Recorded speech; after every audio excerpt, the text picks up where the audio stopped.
Jadi kalau kemarin kita bicaranya tentang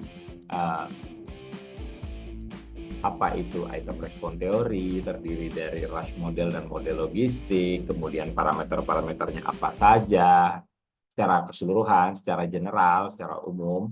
Kali ini kita bicara tentang karakteristik dari masing-masing butir.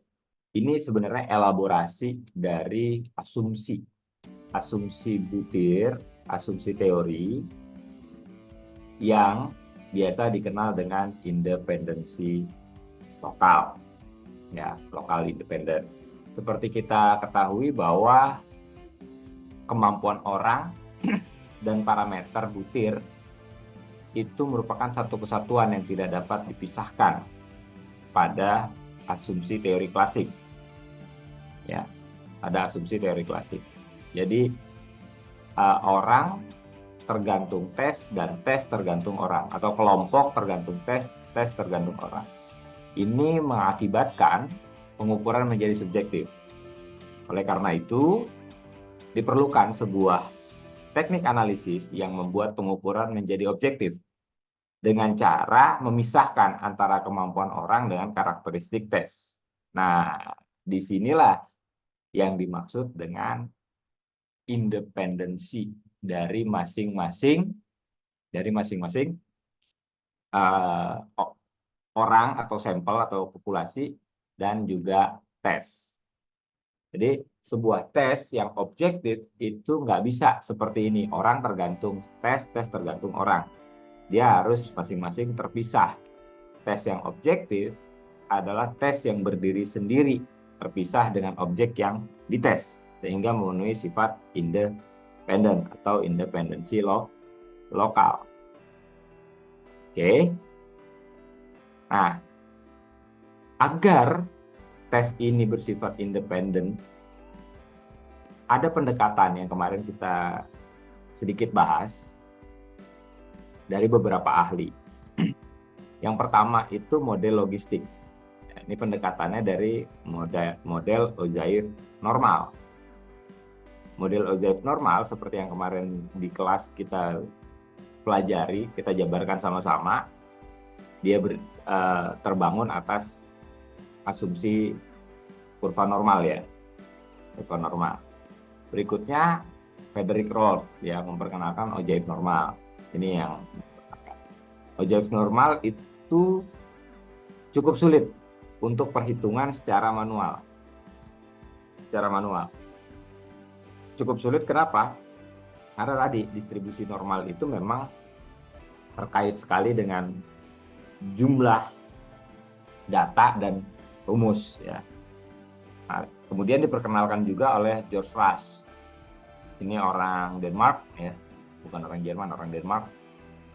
Kemarin sempat kepleset saya Jerman, Denmark maksudnya.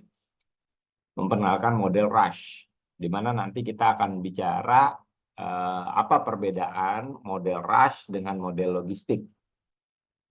Oke, baik.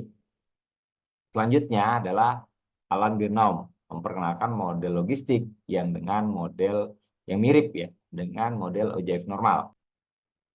Kita kenalan dulu dengan Ojaev normal yang kemarin sedikit kita singgung. Karakteristik butir model logistik itu didasarkan pada kumulasi distribusi probabilitas logistik. Jadi kemungkinan-kemungkinan, ya. Logistik itu yang mirip dengan kurva S itu loh, Pak U. Ya, mirip dengan kurva S. Karena model logistik ini menyerupai model Ojaev normal, ya, kayak mirip, ya, mirip. Maka model Ojaev normal dapat diganti dengan model logistik. Jadi persamaannya sangat banyak dan sangat dekat. Kedekatan ini dapat dipertinggi melalui penggunaan konstanta tertentu. Nah, di sini Kak masuk konstanta yang digunakan. Nanti kita akan kenal konstanta yang digunakan pada Rush itu berapa D-nya. Pada logistik satu parameter itu berapa D-nya. Ya, maka perbedaannya di situ letaknya. Pada saat ini dalam banyak penggunaan, model yang sering digunakan adalah model logistik. Ya, dalam hal karakteristik butir yang banyak digunakan, karakteristik model logistik, baik itu model 1 parameter, 2 parameter, dan atau 3 parameter. Untuk awalan memang sebaiknya gunakan yang 1 parameter atau menggunakan rush model.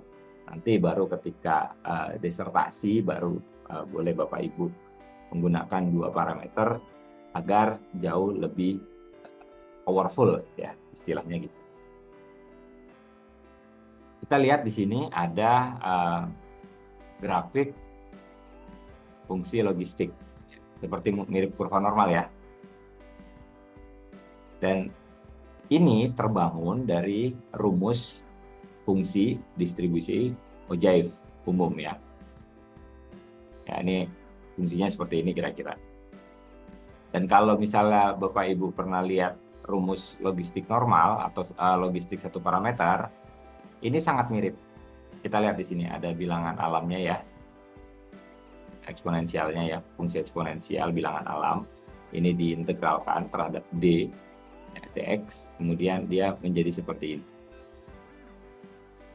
Ini fungsi logistik namanya. Ya. Nah, jika fungsi distribusi Ojaev untuk K sama dengan 1 dan X sama dengan 0, ya. Di sini ada X, di sini ada K. K-nya 0, mendekati minus K hingga. Ya, kemudian K-nya 1, di sini K 1, maka hasilnya dihasilkan bahwa fungsi logistik ini sama dengan ya, bilangan alam bagi X ya, pangkat X dibagi 1 per bilangan alam pangkat X. Bentuk grafiknya ini mirip sekali dengan model Ojaev normal yang positif.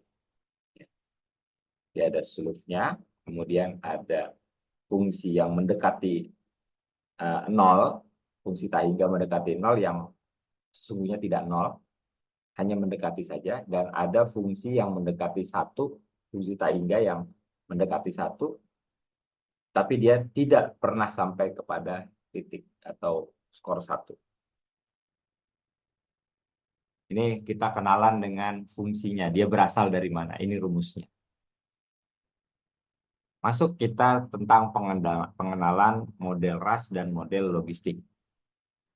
Ada 2 model karakteristik butir yang pada dasarnya menggunakan fungsi logistik yang tadi ini. Ya, yang tadi ini nih. Yang satu model rush, yang satu lagi model logistik. Rush model itu hanya menggunakan 1 parameter, yaitu parameter B. Parameter B. Nah, sedangkan model logistik itu terdiri atas 3 macam. 1PL, 2PL, 3PL, atau 1 parameter logistik, 2 parameter logistik, dan 3 parameter logistik. Model rush itu sangat mirip dengan model logistik 1 parameter. Sangat mirip. Perbedaannya nanti akan ada di koefisien yang tadi saya sitir. Karena itu, ada kalanya model logistik 1 parameter dinamakan model rush. Nah, ini ada perbedaan mazhab. Ada yang bilang 1 parameter adalah rush, tapi ada yang tidak terima juga bahwa rush itu berbeda dengan 1 parameter logistik. Karena tadi ada perbedaan koefisien yang digunakan.